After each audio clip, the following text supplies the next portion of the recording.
Bienvenue à tous, dans cette nouvelle vidéo, nous allons voir comment enregistrer un modèle de document personnalisé dans Word. Alors, l'astuce que je vais vous montrer ici, je vais la réaliser sous Word 2016. Bien entendu, elle est la même, comme à chaque fois sur Word 2013 et Word 2010. Qu'est-ce que c'est un modèle personnalisé? Eh bien, c'est un modèle de document, une trame de document que vous allez pouvoir utiliser à chaque fois sans avoir à refaire cette mise en page-là. Par exemple, je prends l'exemple du papier à lettres, enfin du document que vous allez faire lorsque vous allez écrire des courriers sur Word. Eh bien voilà, votre nom, votre prénom, votre adresse, ça ne va pas changer, ça va être à chaque fois la même. Donc inutile voilà, d'aller ouvrir un fichier pour faire du copier-coller, ou alors de réécrire tout à chaque fois. Il y a une astuce beaucoup plus simple pour ça.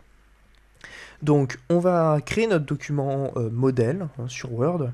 Voilà, moi j'ai pris l'exemple d'un papier à lettres, donc j'ai mis une adresse au pif bien entendu, comme vous avez pu le remarquer.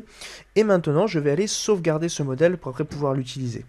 Donc pour ça, je vais aller dans Fichier, Enregistrer sous. Et là je vais aller cliquer sur Parcourir ici.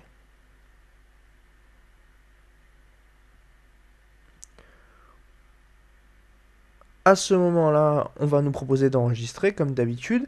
Et là, en type, on va pas laisser document Word, on va changer, on va descendre et on va aller cliquer sur Modèle Word.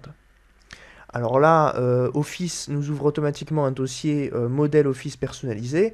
Alors vous n'êtes pas obligé d'enregistrer votre modèle dans ce dossier-là, mais si vous voulez pouvoir le retrouver facilement après, il est très conseillé de le faire. Donc je vous conseille de le laisser ici, bien entendu. On peut changer le titre éventuellement, je vais mettre par exemple en tête courrier, voilà. Et donc une fois qu'on a bien mis modèle Word, bien modèle Word, hein, pas modèle Word, non Georges les macros ni 97-2003, mais modèle Word, et on clique sur enregistrer. Donc la manipulation est faite. Maintenant je vais vous montrer à quoi ça sert concrètement. Si je veux créer un nouveau fichier Word, donc je vais aller dans Fichier, hop, dans Fichier nouveau. Et bien là, donc on voit qu'on a les modèles proposés automatiquement par Word, et on a un nouvel onglet qui s'appelle Personnel ici, qui a été créé, donc on va pouvoir cliquer dessus, et là-dedans vous allez retrouver tout simplement tous les documents que vous avez jusqu'à présent créés.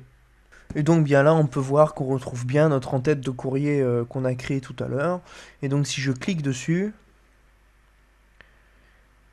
et bien voilà, il me cherche d'office un nouveau document avec l'en-tête que j'ai créé. Voilà. Pour modifier un modèle de document, eh bien, il faut tout simplement l'ouvrir à partir du dossier dans lequel il a été enregistré, comme nous l'avons vu tout à l'heure. Merci d'avoir suivi ce tuto. Si vous avez des questions, bien entendu, posez-les en commentaire. J'y répondrai à coup sûr. En attendant, merci d'avoir suivi ce tuto et à très bientôt sur les tutos d'informatique.